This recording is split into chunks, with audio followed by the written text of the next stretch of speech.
quite so willing to leave her behind. A loud knock sounded on the door. Olivia's heart began to race.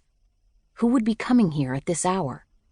Everyone in the neighborhood knew the store was closed, and most of her parents' friends would be at the church hall. Leo was at the local tavern playing pool with his friends and wouldn't be home until the wee hours. She clutched the threadbare arm of the chair, a shiver of foreboding racing through her. "Who is it?" "Toronto police. Open the door, please." The police? What did they want? Had someone been in an accident?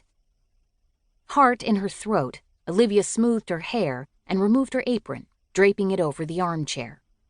Taking a deep breath, she crossed the room and opened the door. A large man in uniform stood on the landing. "Are you Miss Olivia Rosetti?" "Yes." A flicker of emotion passed over his granite features. "I'm here to inform you that you are under arrest." "Arrest? For what?" Her hand flew to her throat. Was this a joke? There had to be some sort of mistake. "You are charged under the Female Refugees Act with being incorrigible. I'm afraid you're going to have to come with me." "What does that mean? I don't understand." Her legs trembled so hard beneath her pleated skirt that she grasped the hall table for support. A glimmer of sympathy shone in the man's eyes. "Your father has taken out a warrant against you. He claims that you were unmarried, under the age of 21, and—" He hesitated, his gaze sweeping her slender form. "With child." Heat flooded her face, but she held her head high. "That may be undesirable, but surely it's not a crime." "I'm afraid it is. Granted, it's not a law I've had to enforce very often, but when a complaint is made, we must act." Her mind spun, still unable to grasp what the officer was telling her. "My fiancé left for the war, otherwise we would already be married." A tiny but desperate fib. "As soon as he comes back, we'll—" She trailed off at the immovable set to the man's jaw. "I'll give you a minute to get ready. Then I have to take you down to the police station." Chapter 1. April 1941. Freedom. Open spaces without any horrid, confining bars. Olivia had craved this luxury for almost 18 months, yet now that she was finally released from prison, the reality fell far short of what she'd imagined.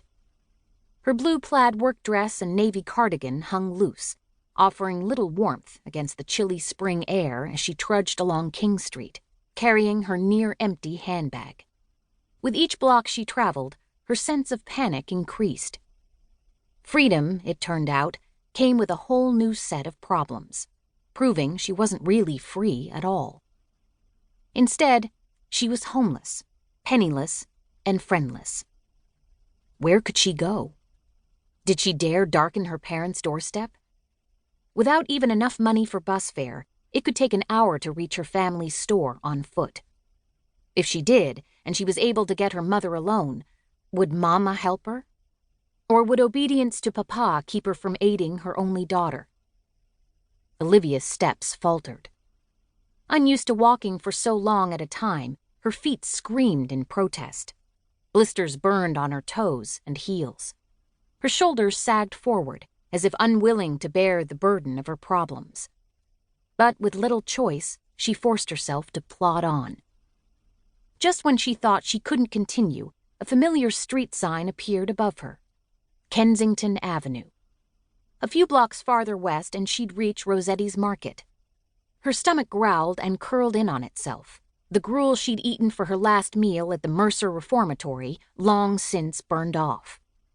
The little extra weight she'd put on during her pregnancy had been stripped away by long hours of laboring at the sewing machines in the reformatory factory.